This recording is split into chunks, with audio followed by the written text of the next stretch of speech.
Hi, I'm Javen Baker, and we're back with something very, very interesting.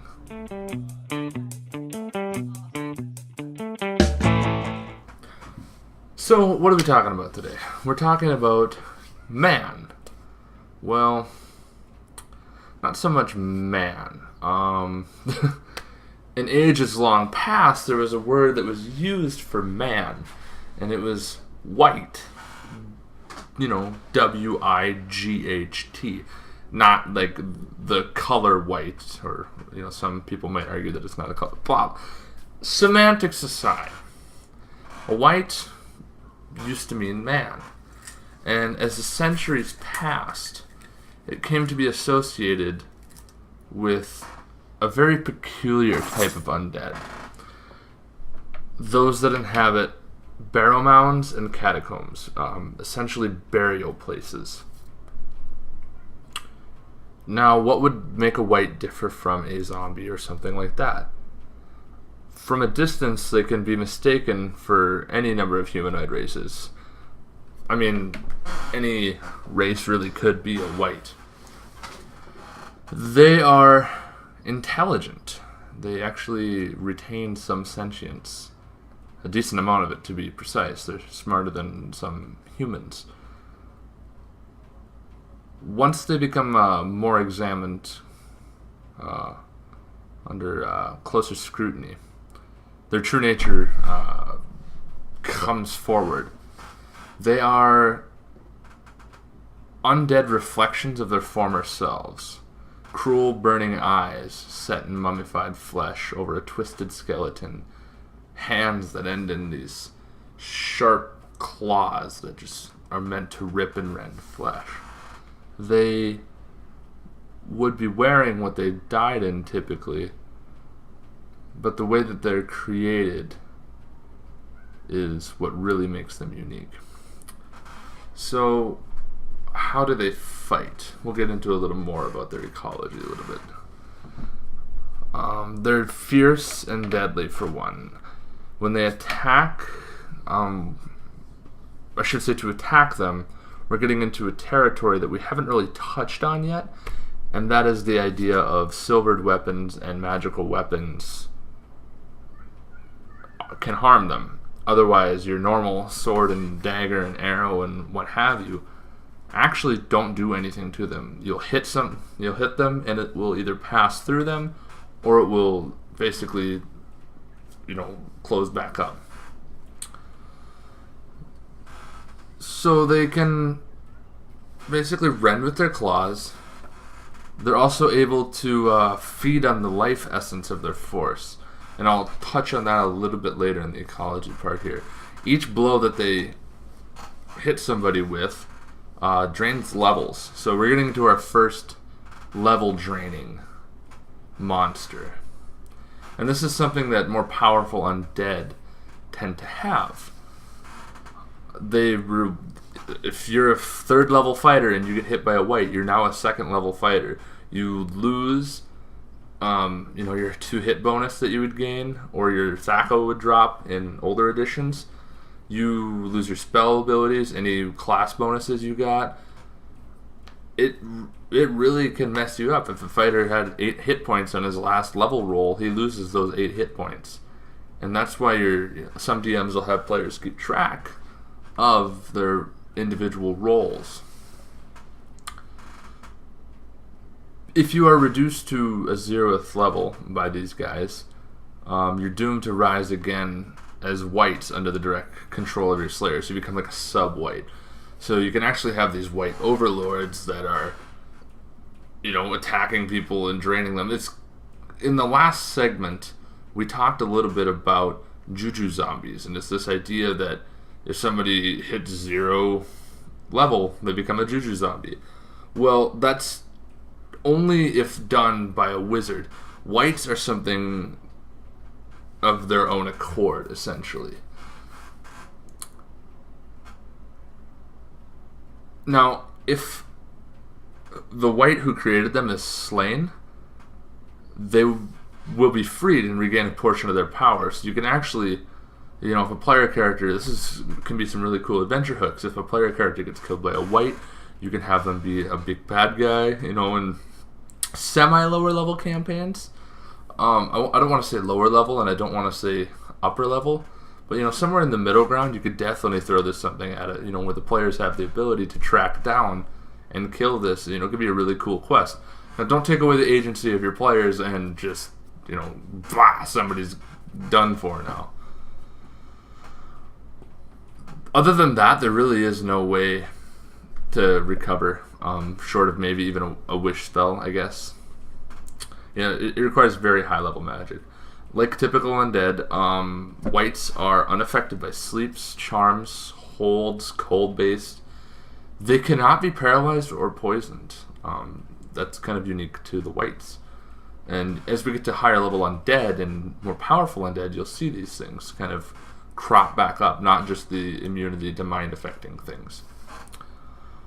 They can be engaged and defeated by individuals who are well prepared for battle. So like your best bet as a player character is to know about them beforehand. So your DM, you know, will be dropping hints, hopefully, and can give you something, you know. Holy water really messes these guys up, as it does most undead. They're not, you know, pure creatures. They're not of this world, so holy water will purge them and cause a lot of damage. Really interestingly, a resurrection spell or a raise dead spell is really powerful if used against a wight. Instantly fatal. It will just kill it. And wights get into a territory, and I'll probably do a little segment as like an in-between maybe, talking about why this is. If you cast a healing spell on a wight, depending upon the edition, I know it held true through like 3.5. If you cast like a Cure Light Wounds on a wight, you can actually damage it. And there's a very good reason for that. Same reason why casting a resurrection spell or something like that on a wight would just boom kill it. And you can actually do this to some higher level undead, and most DMs don't like their players knowing stuff like this, but it's all DM discretion really. But I think it ties in really well, and it makes a lot of sense. Now, wights are not, well, every undead we've talked about so far is not harmed by sunlight. And we'll talk about some moving forward. There's a couple obvious ones, or a very obvious one, Sparkle Sparkle, that is affected by sunlight. They can't tolerate bright light though, and they kind of avoid it. So you'll kind of run into that. Now, what's the habitat and society like for these? Like other undead that infest the world, they like to live in sepulchral places, graveyards, barrow mounds, catacombs, you know, mass death sites. Typically, you know, somewhere away from the light, maybe underground. They're hateful and evil. They just want to kill anything they encounter, basically. They can be found in small groups, but they typically tend to be solitary creatures. Without exception, like no exception to this rule, encounters with multiple wights. If you encounter more than one wight at a time, there's a leader of them.